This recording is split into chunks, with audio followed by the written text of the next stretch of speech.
C'est un véritable retour dans l'histoire que nous propose actuellement l'espace culturel. Un voyage dans une époque où le cinéma n'existait pas, une époque où les habitants du 19e siècle achetaient des planches imprimées pour fabriquer leurs propres spectacles. C'était l'époque du théâtre de papier. Aujourd'hui, cette époque est révolue, mais quelques passionnés comme Alain Lecuq est à l'origine d'un certain renouveau du théâtre de papier. Il est venu à Rambas avec un spectacle, animer des ateliers avec les élèves rambasiens et surtout nous présenter une superbe exposition visible jusqu'au 24 mai.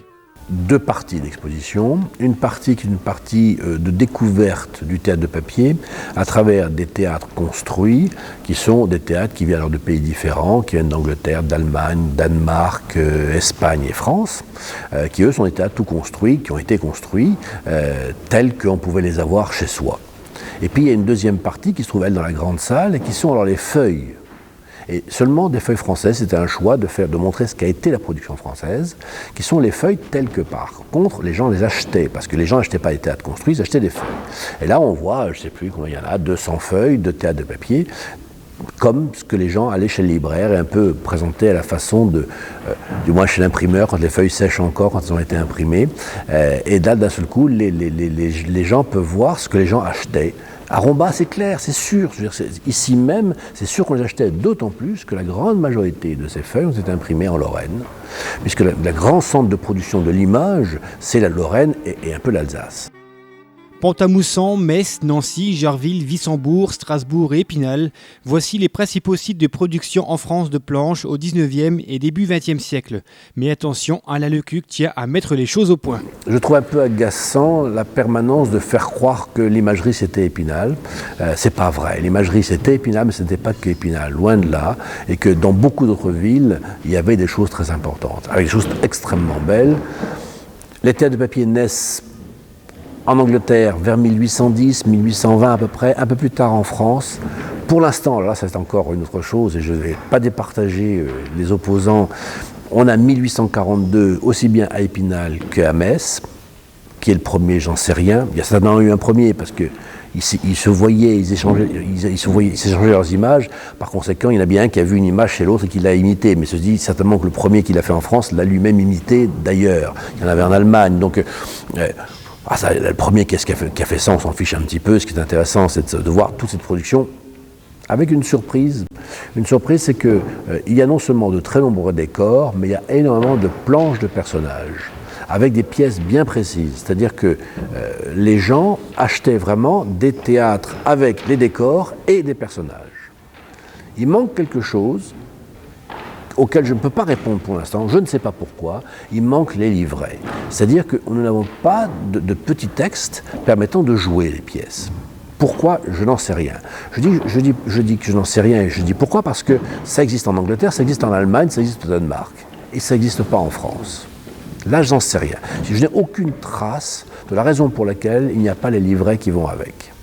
Voilà un petit mystère que renferme l'histoire du théâtre de papier. Et ce qui est sûr, c'est que ce divertissement avait un succès énorme. Les planches de papier étaient même vendues par colportage. C'était vendu chez les libraires, c'était vendu par colportage. Or, il faut bien se dire que quand quelque chose est vendu par colportage, c'est que ça marche. Parce que le colporteur, c'est quelqu'un qui a une boîte dans laquelle il y a des images. La boîte, elle est sanglée sur le dos, ça pèse très lourd, et il va de ferme en ferme, de village en village. S'il ne vend pas, il ne transporte pas, hein, il n'est pas fou. Donc il y a énormément de planches qui ont le cachet colportage, donc c'est vendu par colportage, c'est vendu partout. Le théâtre est un moment extrêmement passionnant au XIXe siècle, dans la mesure où tout le monde va au théâtre. C'est le moment où le théâtre a été libéralisé par la Révolution, donc on peut faire du théâtre partout, on peut parler partout, il n'y a plus de restrictions, et puis il n'y a pas encore le cinéma. Je dis, c'est clair, il n'y a pas encore l'arrivée du cinéma va modifier le théâtre. C'est-à-dire que quand le cinéma va arriver, le parti public va aller au cinéma, et le théâtre de papier va disparaître, parce que le théâtre de papier ne peut exister qu'avec du succès. Ainsi, aujourd'hui habitué au cinéma, aux jeux vidéo et à la télévision, Alain Lecuq avait pris le pari d'animer des ateliers avec un petit spectacle pour les élèves des écoles primaires de Rambas. Et il ne lui a pas fallu 5 minutes pour les captiver. Ils sont restés attentifs à l'histoire racontée et ont peut-être été surpris de ce que l'on pouvait faire avec des planches de papier. Château Renaud? Oh messieurs, mais c'est mon ennemi. Il n'arrête pas d'embêter la femme d'un ami, Madame Lespard. Nous ne savions pas. La représentation terminée, c'était place à la pratique. Pendant plus d'une heure, Alain Lecuq les a initiés à la création de théâtre de papier. Création de coulisses, de décors, de la scène ou des personnages, une étape importante pour l'artiste, un moyen également de faire redécouvrir cette activité. Et ça, c'est une chose qui est importante pour moi. Les ateliers avec les enfants surtout, c'est un moyen aussi de faire continuer à vivre le théâtre de papier. L'exposition, les spectacles pour adultes, mais aussi l'atelier pour enfants, qui va faire découvrir aux enfants le théâtre de papier, non pas sous sa forme traditionnelle et historique, parce que ça les enfants s'en fichent, mais sur comment eux-mêmes faire leur propre théâtre et comment jouer avec les théâtres de papier. Et pour avoir fait, je ne sais plus de 10 classes ici sur Romba, la passion des gamins pour leur théâtre, avec l'idée que les enfants emportent leur théâtre chez eux pour refaire du théâtre à la maison, on relance sur ce qu'était le théâtre de papier au départ et on recrée une envie de faire du théâtre de papier, ce qui m'intéresse. En fait, c'est votre objectif, hein, bien sûr. Recréer. Ah, bien sûr, tout à fait. C'est quand un gamin me dit « Ah, ce soir, je ne regarderai pas la télévision parce que j'ai mon théâtre », je trouve que c'est pas mal.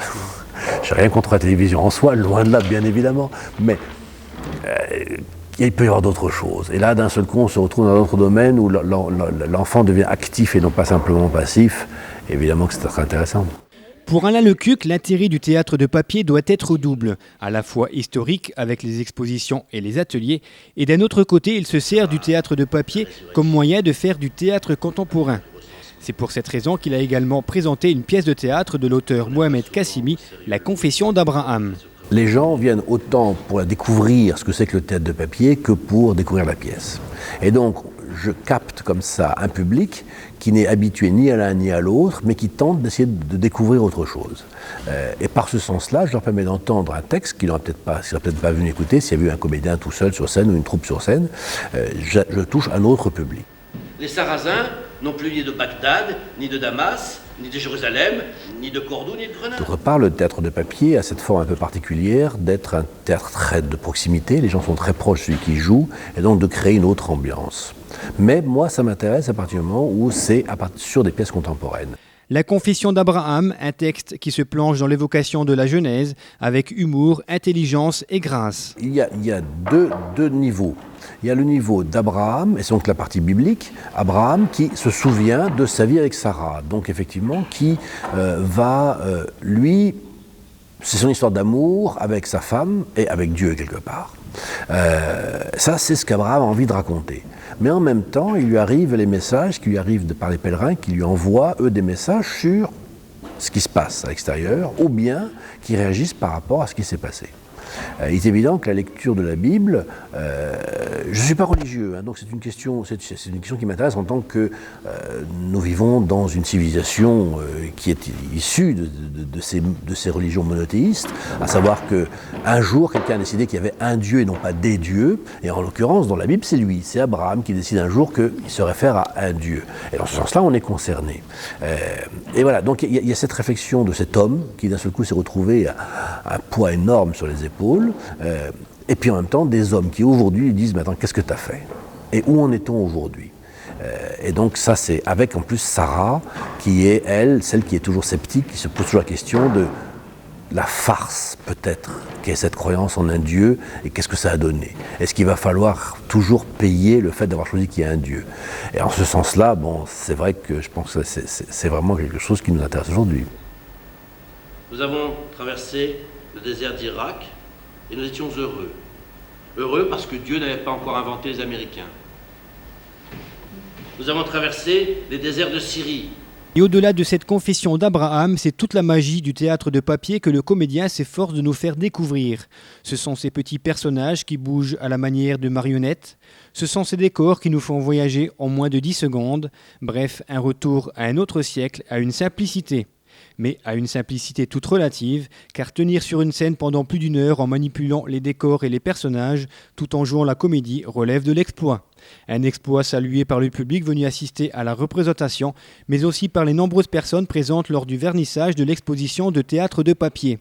Alphonse Monaco, maire adjoint, chargé des affaires culturelles, a souligné la qualité des théâtres exposés, tout en insistant sur le fait que c'était l'une des plus grandes expositions jamais présentées. Il vous reste encore quelques jours pour venir la découvrir. Samedi, ce sera trop tard, elle repartira vers une autre salle et vers un autre public.